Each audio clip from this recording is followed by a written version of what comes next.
places in America. Indianapolis, people are nice. Green Bay, people are nice. Really nice. Who are the worst fans you ever dealt with? The most verbally abusive? Without a doubt, it's the Oakland Raider Nation fans. By far. Just, appalling.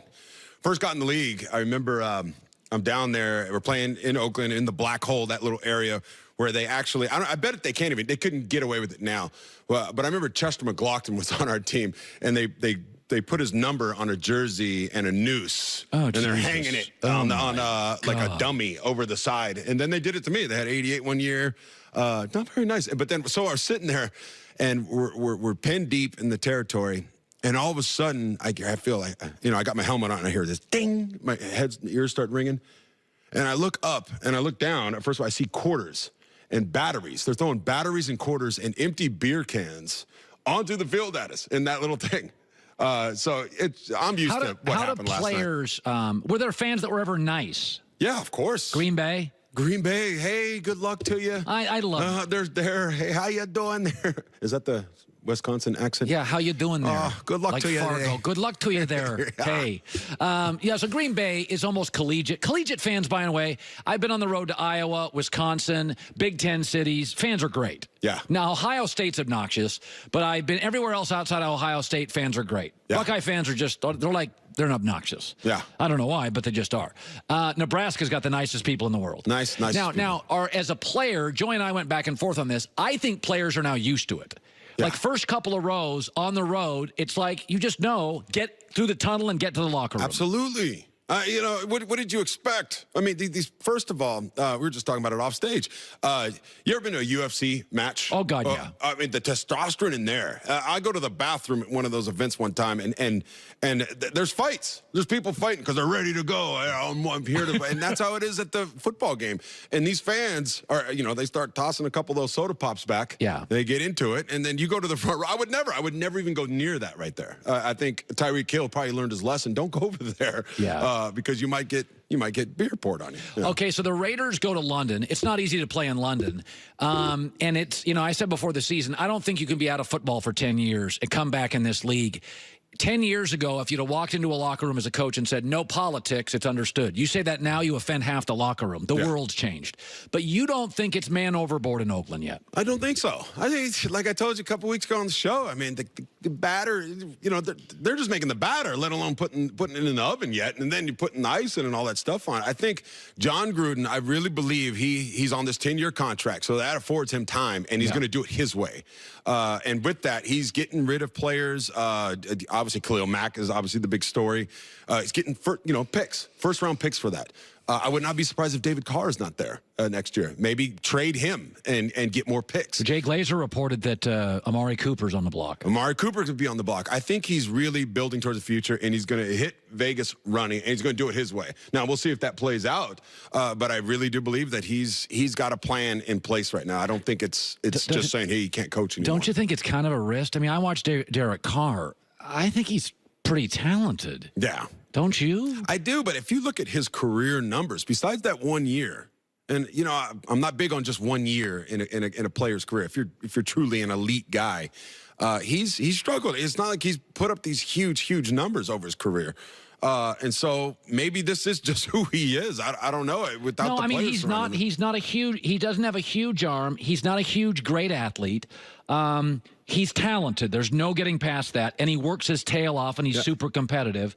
I like Derek Carr. I just don't.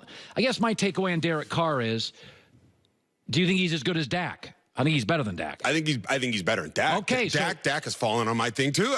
He's fallen down the ranks. So what do you make of Dak right now? Dak right now is just can he throw over 200 yards? I think in this league, the benchmark for a good quarterback is almost 275. You should have at least 250, is what I would say.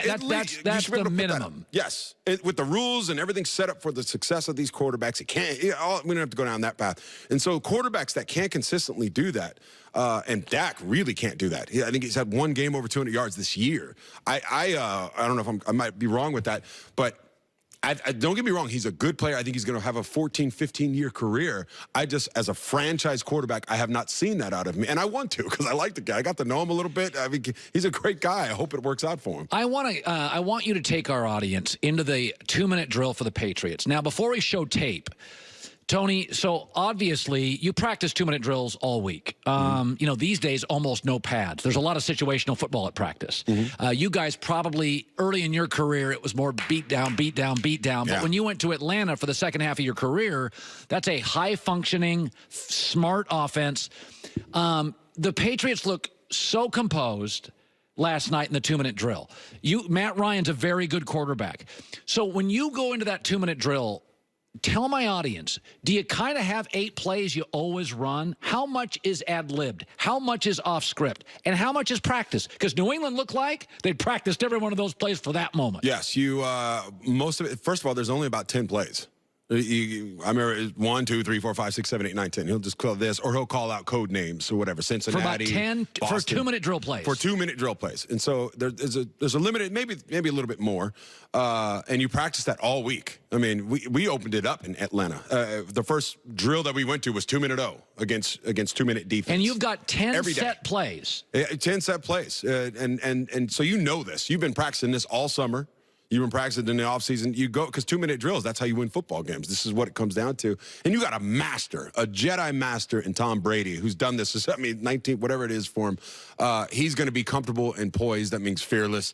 And that whole team feeds off of him. And he's just so relaxed. Were there quarterbacks in your career that when you did get to 2 minutes, I said this to Trent Dilfer, some guys some guys are anxious as humans. Some guys are calm. Yeah. Who was your best 2-minute quarterback and why? Probably, I would say Matty Ice. That's where he gets that nickname from. I think he's just cool. He was cool under the pressure. For the most, he's had a lot of comeback wins. So yes. As far as that I played with, yeah, absolutely, Matt. Because when he got into the huddle, I remember we were in a preseason practice, I think against Jacksonville, when I had first got there. It was my first year. We were doing a night practice, and we had a 2-minute drill. And he comes in the huddle, and we got a couple first downs, then we killed the clock. And so we're in the huddle, and he calls the play, and he goes, hey, and he looked me right in the eyes, and he goes, and we're going to frickin' score, except to use the other word, and we're going to frickin' score right here. Be ready for it right down the middle. And I love that. I love that confidence in the huddle. And then sure enough, I went down the middle, boom, over the top, touchdown. We win the practice scrimmage, 2-minute offense. So, yeah. Some guys are simply better at it. Some guys, yeah, absolutely. If quarterback is an emotional position, people underestimate that. You need to connect your brain with your heart. And the guys that can do that the best are the best in the business. Maybe that goes for anything. Maybe that goes for you. Yeah. Your brain and your heart are so connected, I have a Colin. huge heart. Yep. And Joy and I have a massive brain together. Yep. And so between the two, it's impossible not to watch the show. When you played in Kansas City and you watched Mahomes, he's kind of an ad-libber. He kind of moves around a lot. Yeah. What do you make of him? He's got a little bit of Aaron Rodgers, where he's not a huge guy, but he's got a strangely good arm for his size. Yeah. You understand if Ben or Cam have a huge arm. Aaron Rodgers, you wouldn't think if you picked everybody out of a lineup, that guy, that 6'2" guy that weighs 218 has the best arm. What do you see when you look at Mahomes? I see a guy that does a lot of ad-libbing. I feel like we are watching him grow up now because he had that obviously that huge success. All eyes are on him. When he has the ball in his hands, you can't tell me. Honestly, out of anybody in the NFL, I get the feeling when I watch Drew Brees too, I just feel like something special is going to happen. It's waiting to uncork. The big play guys. The big play guys. Like it's something, especially maybe it's with this whole offense. And he left some plays. At that first quarter, he didn't play well. He did not play well. Like, the game was too big for him. No, he missed 2 guys. He missed Travis Kelce, and I think Tyreek Hill early on a slant. They were wide open. Yeah, if those are 14 points. Instead of 6 points, you get 14 points. They win the game last night, and maybe they can explode from there. But I love him. Right now, out of all the young quarterbacks in the league, I'm looking at him. I'm saying he'll be the best in 5-6 years. He'll be the best guy in the league. He is definitely, you know what's cool about all the young quarterbacks? It's really a cool thing. Mahomes is the wizard. He's the gifted arm talent. Darnold is sort of the stoic, rock solid, like he'd be, of all your 20-year-old friends, he'd be the one you give the keys to the car to. Yeah. He wouldn't drink. Yeah. He's kind of got that Brady grown-up, in Tom we trust. Yeah. Baker's got a lot of personality and a lot of wiggle to his game. A little undersized. Yeah. And then Josh Rosen throws this stunningly beautiful football, a little borderline arrogant. And then Lamar Jackson, who we haven't seen as a starter, is like dynamic and electrifying. Yeah. And then Jared Goff is a little Montana. Yeah. Doesn't talk, tall, feathery. Like, they're all different. Yeah. And Mahomes, though, is the one that's like, oh, God, his arm is ridiculous. Yeah. His arm is ridiculous, athletic. I mean, the way he can contort his body. Isn't that weird? And he does it, I think he feels more comfortable doing it that way. Sometimes it's like he's not even getting his feet set. Honestly, I never played the quarterback position, but you look at his mechanics when he gets outside of the pocket, and when he's in the pocket, there's nothing like Tom House, the quarterback guru. You know, they were talking about it last night, how Tom keeps his arm in tight and all that stuff. I mean, Mahomes is like playing shortstop, throwing people out at first base. It's so much fun to watch. Maybe that's why why we're so excited to watch him play. Okay, here are the 9 teams. I said I think there's 9 teams I've seen, 5 in the AFC and 4 in the NFC that I believe look like they're capable of getting to the playoffs, winning multiple games, and getting to the Super Bowl. So I've got 9 of those teams. And then there's 2 other teams, Carolina and Green Bay. I just need to see more. So the 9 teams are Patriots, Chiefs, Rams, Eagles, Steelers, Saints, Ravens, Chargers, Vikings. Panthers, Packers, I need to see more. Yeah. And then there's 4 teams, Bears, Seahawks, Bengals, Falcons. They can beat any of those teams, but I don't see them winning 3 or 4 straight against elite playoff teams. Yeah. Does anything jump out on that list that you buy, you don't buy? Like Green Bay plays tonight. Yeah. I want to see them go to the Rams in New England later, early November. Do you expect Green Bay? Do you have them? When I watch them play sound down, I don't see the pass rush. I don't see the power running game. I don't see enough dynamic guys. I just see Aaron, this super creative dude, without much creativity around him. That's what my eyes tell me. Yeah, and I would think that between Mike McCarthy and Aaron Rodgers, that they could get that fixed. You think? Don't you think? I mean, from an offensive standpoint, I mean, Aaron Rodgers, we talk about him. He's the best quarterback in the world. Right. So he should be able to figure it out. But the Panthers, that team. Cam played pretty well yesterday. I thought he played well. I thought with the addition of Greg Olsen coming back to go, they need to run the football, though. Yeah, listen, we know what Cam is. Yeah. Cam's a little like Dak. Like, listen, I want to see Cam run and his running backs run and then throw it 24 times a game. That's the recipe for Cam to win. That's fine. Yeah. There's nothing wrong with that. That's what his recipe is. By the way, before I go, and the staff put this down, okay, Travis Kelce, Gronk, which one are you more like? The best 2 tight ends in football today, that can't be argued. Travis Kelce, Gronk, which one did you play like? You know, it's funny. There's like 2 of you.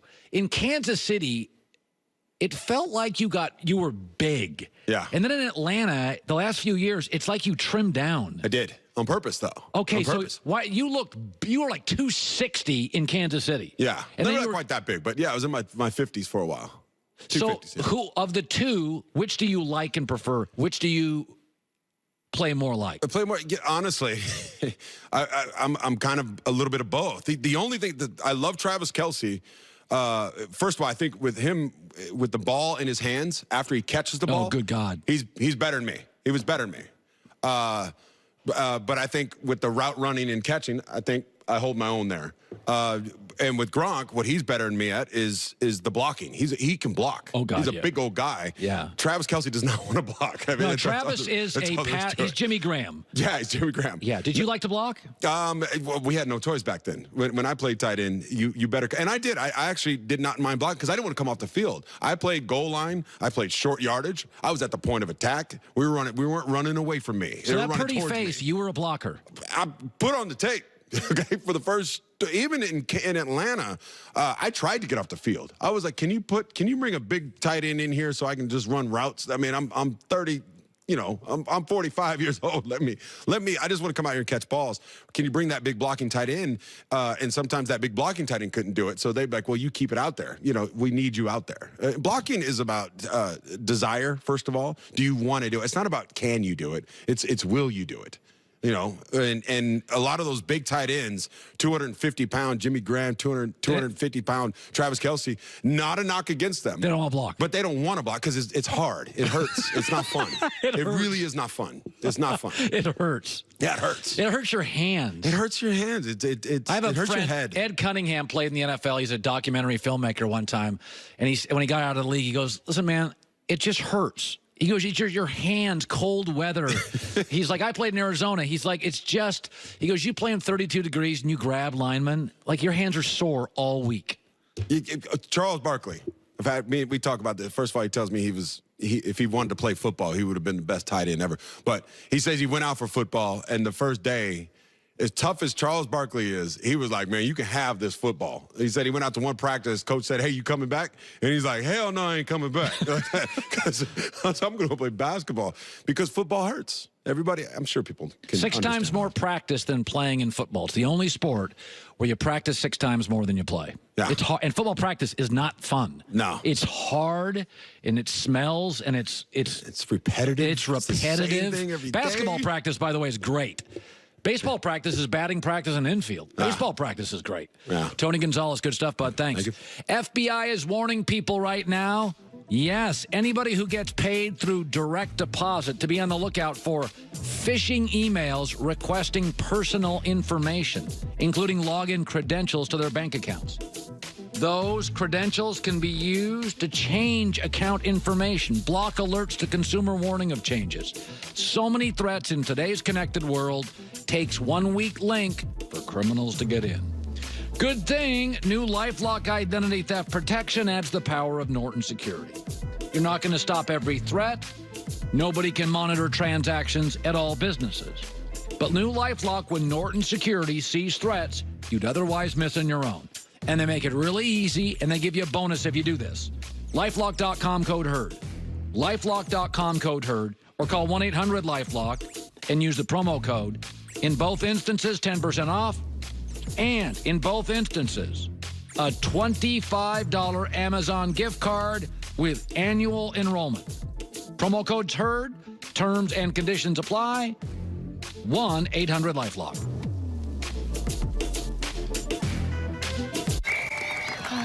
What do you have there? P3. It's me.